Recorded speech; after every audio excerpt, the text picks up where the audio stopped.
I'm Milo McTavish with the Lutheran News Network, broadcasting today from the campus of Spirit of Joy Lutheran Church in East Orlando. Today we've got a special guest with us for our interview, a longtime member of Spirit of Joy, someone you know as Mama B. Oh, there she is now. Mama B. Oh, Milo, you scared me half to death. You know, I was just baking my prize-winning chocolate-chip, coconut-dipped peanut butter cookies, mind you, with that little strawberry swirl on it, and the flour just blew up like a fountain all over me. Oh, are those cameras on right now? Well, we're actually going to do the interview in the worship center where Jose has other cameras set up. Yeah. So, Mama B, with Spirit of Joy soon to celebrate its 25th anniversary, I just want to thank you for submitting to this interview today, taking time out of your busy schedule. So. Well, that's quite all right, Milo. I've got 2 hours until bunco. Oh, well, okay. So, Spirit of Joy, as I understand, started in 1996, meeting first in a tent, and then moved to an elementary school cafeteria, and eventually to private school gymnasium. But when did you open these doors? Well, that was in 2005, Milo. We'd been wandering in the desert of Central Florida, praying and hunting for a new church home. And then we were living on sawgrass and coconuts for our very survival. Really? I hadn't heard that story before. Oh, well, I might have been exaggerating a little bit. But he did plant us right here like grains of mustard seeds, and we became a reformed bowling alley. Right here as a mission outpost on the corner of Highway 50 and Rouse Road. A beacon of love and light, and oh my word, heavens to Murgatory, look at that. How long has that been here? Someone really needs to do something about that, don't you think? Well, the building is original since you moved in, so it's been pretty well used, I understand. Oh, well, that's true. We sure have had our share of whoop 'em up, kick up your heels party over here, you know? And not to mention those bust-a-gut delicious potluck suppers. Oh, and you see that right there? That was something that happened when we had that big homeless event here many, many years ago. The folks just came in out of the woods, and we welcomed them and opened their doors, and they had food and clothes that were given to them, and haircuts and showers, and some of them even got a free bike and a medical exam. It was just wonderful. Really? I had no idea. Oh, and you see that one over there? That broken bit right there? That was when we were all involved in that IHN program. We would take turns with other churches to house homeless families here for a week, once a quarter, until they could get going again. Really? What a wonderful ministry. Oh, yeah. And those big metal shelves in here, oh, they've had tons and tons and tons of food on them from when the Converge would do the sorting of all of the pantry foods that go to the neighborhood pantry in the neighborhood right around here. Wow, that's a lot of work. Were you here for the National Night Out in August? Yes, I was. We had 600 of our closest neighborhood friends come in and visit with us that time. And there was music, and there was games, and there was popcorn, and free school supplies, and supper. Supper? And supper. But it was like the feeding of the 5,000. Oh. We were running out of food, but somehow the hot dogs and chips just kept raining down. Well, I'm sure with the building has earned its scars and scrapes, because you can't be the hands and feet of Christ without getting a bit dirty, can you? Well, that's all true and fine, well and good, but you do have to take a pause once in a while and kind of scrub it up a little bit. Yeah. I mean, we do want it to be nice for the folks on Sunday, too, of course. I mean, look at this. I mean, don't you think somebody should do something about that, Milo? Well, yes, Mama B, and I think that's about to happen. What you talking about, Milo? Well, Spirit of Joy is about to embark on a capital campaign. And so it's an opportunity for us to fix some things up, do some renovations, so we can be an even better neighbor to the people from East Orlando. Right around here? Yes, indeed. So well, it's about time. I know I'm not the only one that that could use a facelift around here. Oh, Jose, could you just edit that last little bit right out? Okay. So, Mama B, it's going to take a lot of work to execute this capital campaign. Let's see, we're going to need somebody to paint the walls, maybe clean the toilets, and mop the floors. Which of those things might you be interested in, Mama B? Oh, look at the time. My son Joey is coming over for tuna fish sandwiches today and a whole lineup of Sharknado movies. So it's been wonderful to chat with you, Milo. Toodaloo, bye-bye. Well, there's 6 Sharknado movies, so we may not see Mama B for a while. In the meantime, excitement is building here at Spirit of Joy with the upcoming capital campaign. Its theme is Open Hearts, Open Doors. And it's an opportunity to spruce the place up, make some changes, and make this an even more welcoming place. I'm Milo McTavish with the Lutheran News Network from the campus of Spirit of Joy, and oh, wait, I'm told Jim Saudargas, the president of the Leadership Council, has more to tell us on this capital campaign. Jim, are you there?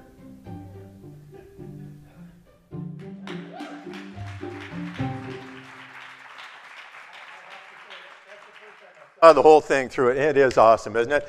Really give, congratulations to Ron Timmersman and Sandy Gaston for their acting, and Anna Elias for the script in the background, and of course Jose and Laura for their camera work, and whoever else that was involved. It was just awesome. So thank you very much. And a great introduction to what we want to do here. Okay, I'm going to do this quickly because I also am going to give a little message about Reformation. So I'm going to go through here quickly because we've been talking about this for some time. And if you remember back, the first time I was in front of you guys was back in May with other council members, and we talked about where Spirit of Joy came from and where we would like to go. And then along came Pentecost, and we talked about that being a time to dream about the future and way things can be. And then Ryan was gone about 6 weeks ago, and we had another one on generosity. And I promised you at that time I wasn't going to talk about money, and I didn't. But I did say that I would talk about money at a future date, and guess what? Our future date has arrived. So what is the purpose of it? Okay, Spirit of Joy has been in this place about 15 years, and we need to do something that will make this place a positive experience for not only our congregants, but the people that enter in through our doors that we can welcome and bring to be children of God along with us. And the building, to be quite honest with you, is probably over 30 years old, and it's just starting to wear out. So we need to not only update and repair, but we need to make it reflect what our mission is, being the hands and feet of God here on the corner of Rouse and Colonial. So our capital campaign is officially starting today. And where am I at? Okay, one more. Am I going backwards or forwards? Here we go. The what? Okay, what we need to do is update and renovate, but we also have some major repairs that need to be done. And we've talked about these before. We need to repaint the interior. We need to redo Lindman Hall. The bookstore no longer exists. We want to turn that into a welcome information center, and we need to do something with the welcome area back there. That is something that will be a visible change for everybody that will allow us to get into the spirit of what we want to do here at Spirit of Joy. But in addition to that, there are also some major projects that need to be done sometime in the near future. One is the roof. I've spent many hours up there. Rick and Dan have spent many hours up there. And to be honest with you, it's only patchwork. And it's a repair job that could run us anywhere from $25,000 to $100,000, depending on what needs to be done. We're not going to do it now, obviously. The parking lot, as you know, needs to be redone. Exterior lighting needs to be redone. Our bathrooms need to be redone. Those are all very expensive projects that need to be done sometime in order to keep this building fully functional for all of us. So the question is, whoops, wrong way. What are we going to do? Right now, the what is, we're doing the planning. We've kicked off the campaign. We're going to now start planning what it is that we want to do. And then the execution of this plan will be as soon as the funds make themselves available to us. And how are we going to get this done? Oh, button. Okay, there's the how. Congregational financial support, obviously. Congregational time and talent, most importantly. And that's, if you remember, I've been trying to get you guys to sign up on my little clipboard for your names and addresses so that I can contact you when the time comes. And we're not going to use any outside vendors if we can possibly help it, so we can make our dollars stretch as far as we possibly can make them stretch. How long is the capital campaign going to last? Quite honestly, it's going to be 3 years. But what we've decided to do is we're going to break the campaign up into 6-month segments. So every 6 months, we're going to target a small project that we can easily assimilate and afford and do with the resources financially as well as people-wise to tackle that. And hopefully after the end of 3 years, we'll have gone through all the things that we need to do in order to bring this building to the place that it needs to be for us. And then finally, how much does this cost us? Well, for this first 6 months, we're projecting $25,000. $25,000 over 6 months. If you think about it many different ways, and I hate people to do this, but I'm going to do it anyway. That amounts to 100 gifts of $250 over 6 months. That's $40 a month. If we can't find 100 gifts of $40 a month, I guess we really don't belong here at Spirit of Joy. We belong someplace else. That's really a small ask to get a lot done. And what that a lot is we're planning on doing interior painting of all the spaces, excluding the offices, ASM, and the splash zone. Redoing Lindman Hall to make that more attractive not only for us, but for potential renters. And then finally redo the bookstore that's out here to clean that up, make that a nice information welcoming center for everybody that comes to us. And let's see, here we go. Whoops.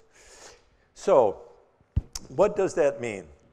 What we need to do is, starting today, is I want you guys to prayerfully consider what it is that you are able to do to help us financially and time-wise over the next 6 months to accomplish these goals. Now, we have envelopes that we will be passing out at offering time that has a nice little letter in it about the capital campaign, and a second page that's a pledge sheet. And I'm going to ask everybody to please read that over, read the letter over, consider it in your prayers, and sign the pledge sheet. And on this pledge sheet, it's going to ask for a weekly donation or a monthly donation or a one-time gift or give as able.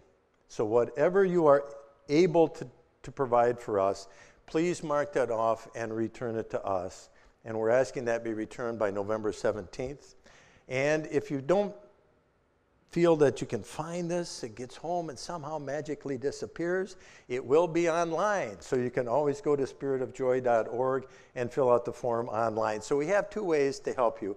And then in the meantime, every Sunday, I will be up here to kind of update us as to what our progress is and when we'll be able to start based on the funds that we've received from everybody here. And we'll keep a nice little track of it so everybody knows what's going on. And then at the end of 6 months, I think we'd like to have a nice little celebration potluck or something just to congratulate ourselves on the progress we made up to that point in time.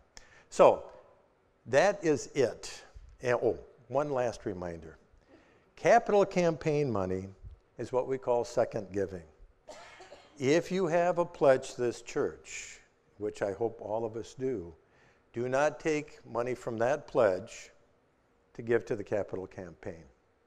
We need those dollars to fund our ongoing operations here. Think of it this way. Ongoing money, ongoing dollars is your pledge dollars. Capital campaign is the future. So what we're doing with that money is looking towards the future, building towards the future, so we can affirm what we've done in the past. And as Mama B said, we've done so much in the past, and there is so much more for us yet to do. So we are looking for that affirmation, but it's very important that you remember that those are second dollars and mark those dollars accordingly. And we do have offering envelopes for the first time coming. One of the line items is going to be weekly giving. One of the line items is going to be capital campaign. And one of the line items is going to be other. So if you want to designate for something else, you can. So we're trying to make this process for you as easy and painless as we possibly can. Okay, enough said. And please give that all your prayerful consideration, because we really do need to get this accomplished so that we can move on into the future. On to the Reformation. We had a wonderful video. I'm going to make this short because we've spent a lot of time on a lot of other things already. But when I talked to Pastor about doing the message for the Reformation, you know, I think in the last 70 years of my life, the Reformation message has always basically been the same. Luther came along, the church was corrupt, he nailed the 95 Theses on the wall, got excommunicated and started a new church. And basically that was the message that I've seen for 70 years, and that's pretty much the message we saw in the video. But for me personally, I think the Reformation message is something else entirely, and I'm gonna try and bring that message through history, and I'll make that history very short. Starting with Adam and Eve, and God's arrangement with Adam and Eve in the Garden of Eden is that he wanted to have a personal relationship with Adam and Eve as he does with us. He wanted to be able at the end of the day come into the garden, sit down and talk with Adam and Eve and basically say, how was your day? How are things going? How was your life? And that was the model that he wanted for all of us as God's children. So then we fast forward on to the Israelites who were imprisoned and enslaved in Egypt that were worshiping God, and he came along and said, I love you, my children, you are slaves. I am going to bring you out of slavery and deliver you to the land of milk and honey, Canaan. And so he does that with a covenant being that as your loving creator, you will serve me and love me as I would like you to do. And he created the 10 Commandments, and Moses wrote the law for them to live by.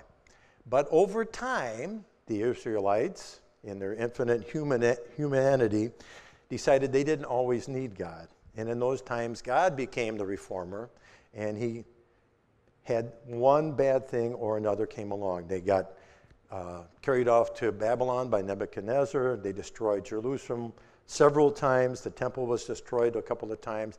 And every time it was because the Israelites forgot who their God was and what their covenant was. Finally, Jesus comes along, trying to save the Jews. Again, the great reformer. Change your ways, live the simple life that God wanted you to live. Have this one-on-one relationship with us. Jesus really didn't want to destroy or be the Messiah, destroy the Roman conquerors as they had hoped, but rather just to change the relationship that the people had with God. And again, they found that difficult to do, so God, in his infinite wisdom, sent Jesus on to the Gentiles as well. So he was the God of all people and all creation. So then we move on 1,500 more years to Luther, and here comes Luther. We do have the corrupt church, and Luther says, you've done things that really aren't biblical. And he says there are a couple of fundamental tenets that you need to change. One is that we are saved by grace through faith in Jesus Christ alone. That is the one tenet of being a Lutheran, that if we have learned nothing else in confirmation, that is the one thing that you are tattooed into your brain, I guess. We are saved by faith through faith in Jesus Christ alone.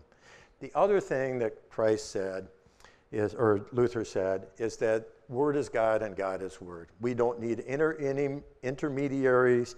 The practice at that time is that you couldn't pray directly to God. You had to pray to a saint. You had to go through a priest. You had to ask for forgiveness. You couldn't sit down and say, God, help me. That just wasn't the practice. Instead, Luther said, our God is a personal God. My God is your God is my God. We are all the same in the eyes of the Lord.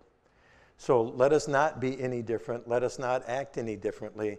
Just know that you are loved and children of God, and you are my beloved, if you will, just as Jesus Christ was his beloved. So the message from the Reformation to me is that Christ and God is for me personally, that I have this one-on-one relationship. And to be quite honest with you, in good times, the message doesn't really mean that much when things go well. I'm kind of like the Israelites. You kind of feel like you don't really need God. I'm making good money. My family life is good. Everything seems great.